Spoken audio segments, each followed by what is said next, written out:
उस खाने के पैकेट में कटी हुई उंगलियां रखी हुई थी, जो कि खून में लथपथ थी। उन उंगलियों को देखकर लग रहा था मानो किसी बच्चे के हाथ हो। उंगलियों के नाखूनों में कीड़े जम चुके थे जो उसे लगातार खा रहे थे। उन उंगलियों का गोश्त बाहर साफ नजर आ रहा था। साथ ही उनमें से सड़ने की बहुत ज्यादा बदबू आ रही थी। प्रतीक वार्ड बॉय को जोर से आवाज लगाता है। वो भागता हुआ प्रतीक के पास पहुंच जाता है। ये क्या लेकर आए हो तुम? प्रतीक गुस्से से उस रखे पैकेट की तरफ इशारा करते हुए कहता है, साहब बगल के ही होटल से लेकर आए हूं। वार्ड बॉय घबराते हुए कहता है, ये होटल वाले क्या देते हैं तुम्हें कुछ पता भी है? गुस्से से वार्ड बॉय को देखता है और कुछ समझ नहीं पाता। तुम खुद देखो जरा कि उन्होंने तुम्हें क्या दिया है। रेखा खाने का पैकेट वार्ड बॉय की तरफ बढ़ा देती है। सर खाना ही तो है। वार्ड बॉय उस पैकेट को देखकर कहता है, ये खाना है? प्रतीक चीख पड़ता है, मुझे जोरों की भूख लगी है और इस गधे को मजाक सूझ रहा है। प्रतीक का गुस्से से चेहरा सुर्ख पड़ जाता है। वार्ड बॉय नजर झुका लेता है। तुम बताओ क्या करूं इसका मैं? तुम्हें पता है कि तुम्हें क्या सजा मिल सकती है इस घटिया हरकत की? तुम्हें जेल भी हो सकती है। प्रतीक कहता है, सर अगर आपको ये खाना नहीं पसंद है तो दूसरा मंगवा लीजिए। इतनी सी बात पर आप मुझे जेल क्यों भेजेंगे भला? और अगर इस खाने में कोई कमी पेशी है तो आप मुझे बताएं, मैं जाके होटल वालों को बोल दूंगा। मगर खाने पर इतना गुस्सा उतारना ठीक बात नहीं है सर। वार्ड बॉय कहता है। रेखा और प्रतीक उसकी बातों पर चौंकते हुए एक दूसरे की तरफ देखते हैं। ये तुम क्या कह रहे हो? रेखा उस वार्ड बॉय से पूछती है। मैडम कभी कभी इस होटल के खाने की शिकायतें आती हैं। कोई कहता है कि खाने में नमक कम है तो किसी को मिर्च ज्यादा लगती है। बाकी आप जैसा बोले मैं उस होटल वाले को बोल दूंगा कि अगली बार से खाने में कोई भी कमी ना होने दे, वरना हम उसके होटल से खाना नहीं लेंगे। वो लड़का तेज रफ्तार से बिना रुके बोलते चला जाता है। या तो हम पागल हैं या ये लड़का, प्रतीक दांत पीसते हुए कहता है। प्रतीक इसमें इसकी कोई गलती नहीं है क्योंकि शायद वो ये सब नहीं देख पा रहा है जो हम देख रहे हैं। रेखा उस लड़के की बातें सुनने के बाद अंदाजा लगाती है। तुम ठीक कह रही हो। प्रतीक रेखा की बात से सहमत हो जाता है। तुम्हारा मतलब ये सारी चीजें हमें कुछ इशारा देना चाहती है। प्रतीक अपने साथ हुए कुछ बीते पिछले हालात को याद करते हुए रेखा से पूछता है। सारी चीजें मतलब? रेखा प्रतीक की तरफ सवालिया नजरों से देखती है। मेरा मतलब नहीं, कुछ नहीं। प्रतीक उस वार्ड बॉय की तरफ इशारा करता है। तुम इसमें क्या देख सकते हो? रेखा उस लड़के से पूछती है। अरे मैडम मैं इतना भी गया गुजरा नहीं।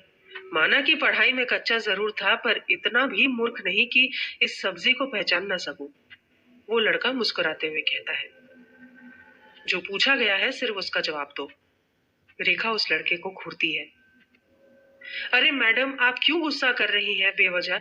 अगर आपको नहीं पसंद है ये खाना तो मैं इसे वापस भिजवा देता हूँ, या लाइए मैं खुद ही वापस कर देता हूँ इस खाने को। वो लड़का झुककर उस खाने के पैकेट को उठाने के लिए आगे बढ़ता है। नहीं रहने दो तुम। रेखा उस लड़के को अचानक रोक देती है। बताओ इसमें तुम्हें क्या दिख रहा है? प्रतीक फिर से उस वार्ड बॉय से पूछता है। आलू मटर की सब्जी, रोटी और... वो लड़का उस खाने के पैकेट पर नजर जमाए हुए कहता है। और? रेखा उस लड़के की बात दोहराती है। और चावल नहीं है इसमें। वो लड़का अपनी भुएं सिकोड़ते हुए कहता है। इसे तो इसमें खाना दिख रहा है। प्रतीक कहता है। ये वो सब नहीं देख सकता जो हम देख सकते हैं। रेखा कहती है। मगर ऐसा कैसे हो सकता है? प्रतीक कहता है। तुम फिक्र मत करो, मैं इस जड़ की तह तक पहुंचने की कोशिश करती हूँ। ये कहते ही रेखा उस पैकेट को गौर से देखती है। अब तुम जा सकते हो, प्रतीक नर्म मिजाज से उस लड़के से कहता है। ठीक है सर, अब अगर कोई जरूरत हो तो बताइएगा जरूर, मैं यहीं आसपास रहूंगा। वो लड़का कहता है। ठीक है, शुक्रिया। रेखा भी उन उंगलियों पर तो कभी उस लड़के पर नजर डालते हुए कहती है। वो लड़का वहां से चला जाता है। मुझे लगता है कि इन उंगलियों को किसी धारीदार हथियार से काटा गया है और इसे देखकर लगता है कि ये मामला ताजा ताजा है। इसका मतलब है कि ये जगह अब सेफ नहीं रह गई है। रेखा फिक्रमंद हो जाती है। मैं इसे अपने साथ ले जाना चाहती हूँ। रेखा अपने पास से एक थैला निकालते हुए उस पैकेट को उठाने के लिए अपना हाथ बढ़ाती है, मगर तभी वो पैकेट खिसक कर दूर जा गिरता है। रेखा और प्रतीक इस मंजर को देखकर बौखला जाते हैं। रेखा सहमी नजरों से प्रतीक की तरफ देखती है और प्रतीक कुछ बोले बिना ही उस पैकेट को दोबारा से उठाने का इशारा करता है। रेखा फिर से आगे बढ़ती है और उस पैकेट को उठाती है। रेखा जैसे ही उन उंगलियों को उठाती है, उन सभी उंगलियों से खून की फुहार जारी हो जाती है। उंगलियों में लगे कीड़े बाहर की तरफ आने लगते हैं। रेखा जल्दी से उन्हें बंद करके अपने थैले में डालने की कोशिश करती है, मगर वो पैकेट उसके हाथ नहीं आता और अब उस पैकेट में रखी उंगलियां बाहर आकर आसपास में जुड़कर वापस से एक बच्चे के हाथ के आकार का रूप ले लेती हैं और वो हाथ बाहर की तरफ भागता है। प्रतीक और रेखा तेजी से उस हाथ का पीछा करते हैं, मगर देखते ही देखते वो हाथ उनकी नजरों से ओझल हो जाता है। जब दोनों कामयाब नहीं होते तो वो दोनों उस जगह पर वापस आ जाते हैं। दोनों वहां रखी अचानक ही रेखा की चीख निकलती है। प्रतीक रेखा की चीख पर चौंक पड़ता है और उधर नजर दौड़ाता है जहां पर रेखा की नजरें गड़ी हुई थी। वहां पर उस वार्ड बॉय की लाश रखी हुई थी। उसके पास एक सफेद लिफाफा पड़ा मिलता है। रेखा उस लिफाफे को खोलती है और उसमें एक खत मिलता है। उस खत को खून से लिखा गया था। जिस काम को तुम लोग अंजाम देने आए हो, उसकी तुम्हें बहुत बड़ी कीमत चुकानी पड़ सकती है। बेहतर होगा कि तुम लोग यहाँ से चले जाओ यहाँ से, वरना सब के सब मार दिए जाओगे। खत के आखिरी में लिखा था, फ्रॉम हेल, शैतान। खत पढ़कर रेखा के हाथ कांपते हैं, मगर वो किसी भी कीमत पर हिम्मत नहीं खोने देना चाहती। मुझे लगता है कि ये शैतान हमें अपने काम से भटकाने के लिए इस तरह की हरकतें कर रहा है, ताकि हम अपने इस केस को अंजाम न दे सके, रेखा कहती है। मगर ये शैतान है कौन? प्रतीक रेखा के हाथ से खत लेते हुए एक सरसरी सी नजर दौड़ाते हुए कहता है, ये तो इस केस की पूरी जानकारी हासिल होने के बाद ही मालूम चलेगा, मगर ये बात तो साफ नजर आ रही है कि इस हेल शैतान का इस केस से कोई ना कोई जरूर लेना देना है। रेखा उस तरफ इशारा करते हुए कहती है जहां पर वार्ड बॉय की लाश पड़ी थी, जो थोड़ी ही देर में गायब हो चुकी थी। रेखा उस खत को अपने पर्स में रख लेती है और दोनों अब उस लड़के से मिलने के लिए चल पड़ते हैं जो इस केस से सीधा ताल्लुक रखता था। रेखा की उम्र यही कोई 28 साल थी। हाल ही में कॉलेज से निकली थी और उसके लिए ये बहुत जरूरी था कि वो अपने घर वालों को कुछ न कुछ अपने करियर में बड़ा करके दिखाती, जिससे रेखा की फैमिली को उस पर नाज होता, क्योंकि रेखा की फैमिली को उससे बहुत ज्यादा उम्मीदें थी। ये काम उसके लिए इम्तिहान जैसा था। इससे पहले जो केस मिला था, उसमें एक लाश के बदन में गोलियों से बने सुराख गिनने पड़े थे। उन गोलियों से जख्मी लाश उन्हें लगान झील में मिली थी। डॉक्टर अमर पहले से मौजूद है, नर्स रोजी ने कहा और सफेद दरवाजे की तरफ इशारा किया जो हॉल के आखिर में था। रास्ते के दोनों तरफ पीली दीवार और छत सफेद थी। वो 15 मिनट से वहां मौजूद है। क्या लड़के को आजाद कर दिया गया है? प्रतीक ने पूछा। मुझे उम्मीद नहीं। तुम्हारे और वकील के अलावा ये मुमकिन नहीं था।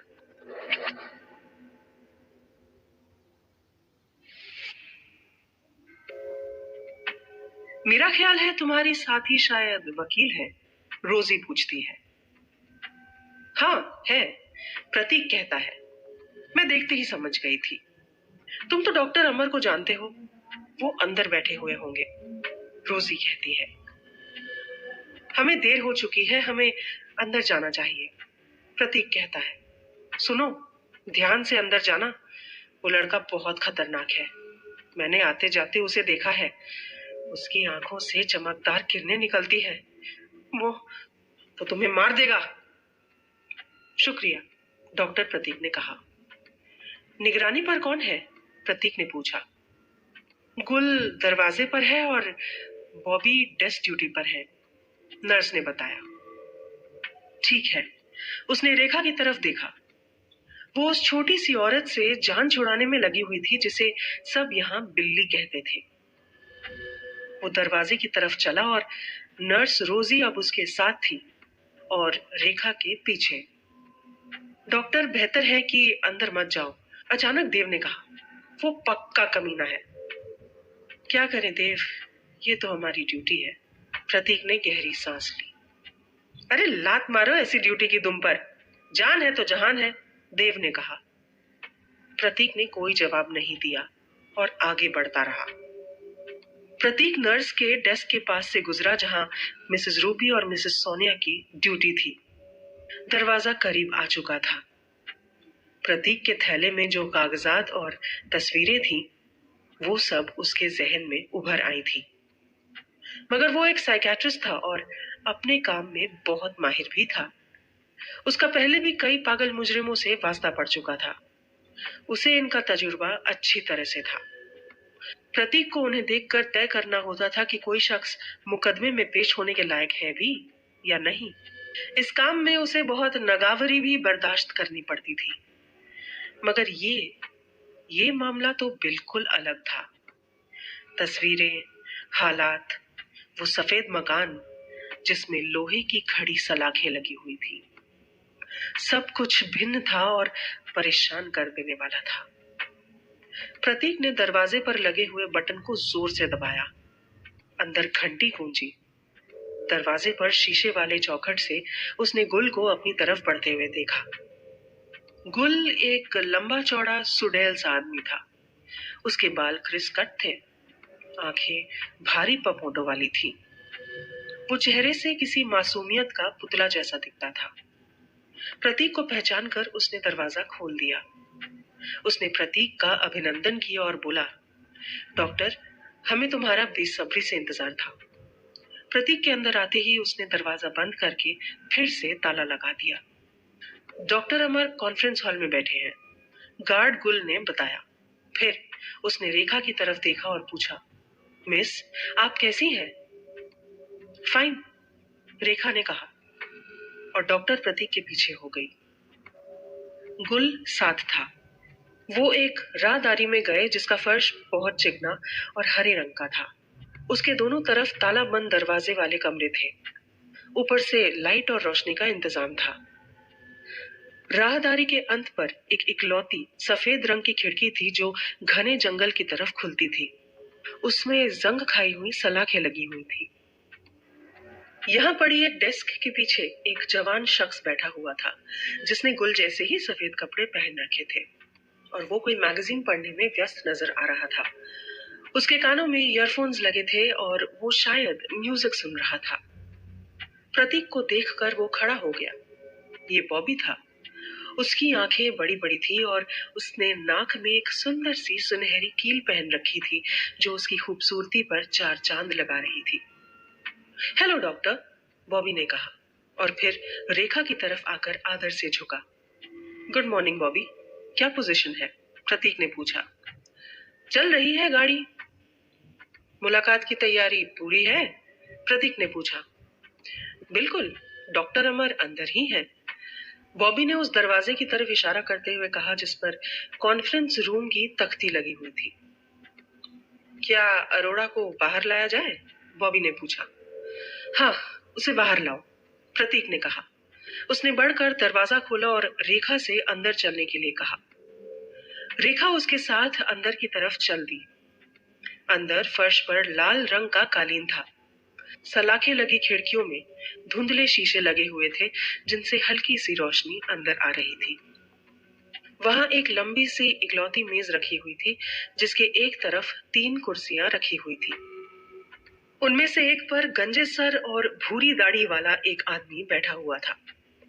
अंदर आती रेखा को देखकर वो कुर्सी से उठ गया। ओह, हेलो। मैं समझा था कि मिस्टर आहूजा आएंगे। ये रेखा है और ये है डॉक्टर अमर, साइकियाट्रिस्ट सर्विस के डीन। आपसे मिलकर खुशी हुई डॉक्टर।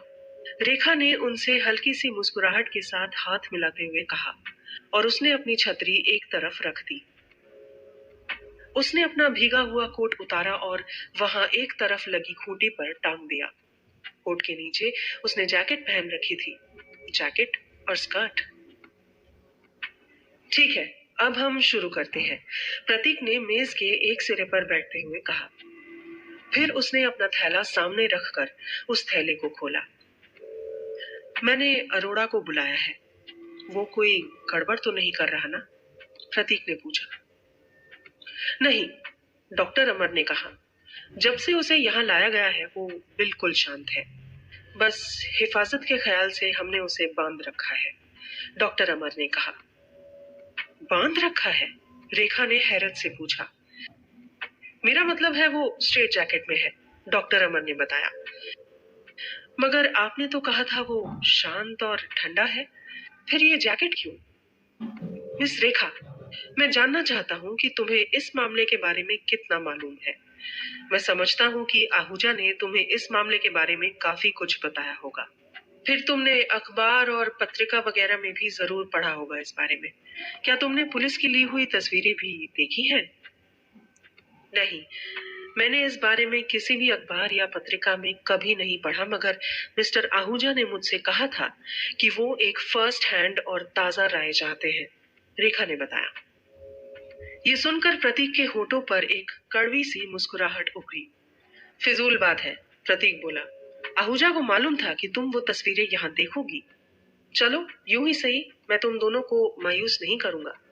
उसने फोल्डर खोला और करीब आधे दर्जन से भी ज्यादा तस्वीरें मेज पर डालकर रेखा की तरफ खिसका दी।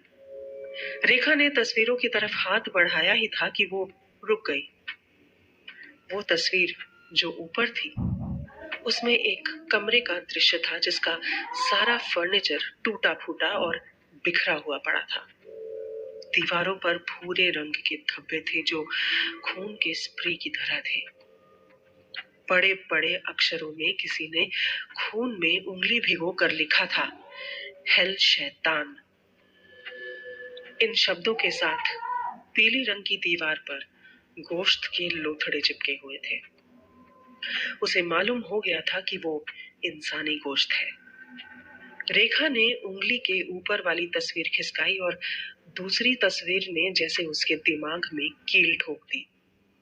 उसमें टूटे फूटे इंसानी अंगों का ढेर था जिन्हें कमरे में इधर उधर फेंक दिया गया था। ओ मेरे खुदा, रेखा ने सिसकारी ली। उसे उबकाई आने लगी थी। रेखा भागकर वॉशरूम की तरफ जाती है, पानी के छींटे अपने मुंह पर मारती है और एक नजर अपने चेहरे पर डालती है। मुंह पोंछकर बाहर की तरफ मुड़ती है तो उसे दूसरा खूनी खत दरवाजे पर चिपका हुआ मिलता है। उसमें लिखा हुआ था, वापस चली जाओ वरना फ्रॉम हेल शैतान। रेखा उस खत को निकालकर फाड़ देती है और दरवाजे से सटे डस्टबिन में डालकर बाहर आ जाती है। Are you all right? प्रतीक रेखा पर नजर पड़ते ही बोलता है। हाँ बिल्कुल, रेखा सीधा सा जवाब देती है। और फिर दरवाजा खुला और वो लड़का जिसने अपनी माँ, अपने बाप और 10 साल की अपनी बहन को मारकर उन्हें लोथड़े में तब्दील कर दिया था, वो अंदर दाखिल हुआ और किसी प्रकार की हिचकिचाहट में मेज के दूसरी तरफ पड़ी उस कुर्सी की तरफ बढ़ा और जाकर बैठ गया। ये करण अरोड़ा था। उसके दाएं बाएं गुल और बॉबी जैसे मजबूत गार्ड थे। वो जाकर उसके पीछे खड़े हो गए। हालांकि लड़के का जिस्म जकड़ा हुआ था, उसकी आंखों पर गोल फ्रेम का चश्मा था जो ऊपर लगी ट्यूबलाइट की रोशनी में चमक रहा था। उसने शीशे के पीछे से अपने मुलाकातियों को देखा और मुस्कुराया। इस मुस्कुराहट में कोई शैतानियत नहीं थी। उसका अंदाज बहुत दोस्ताना था। हाय एवरीबॉडी, करण अरोड़ा बोला। हेलो करण, डॉक्टर अमर ने कहा। इनसे मिलो, ये डॉक्टर प्रतीक है और ये मिस रेखा है।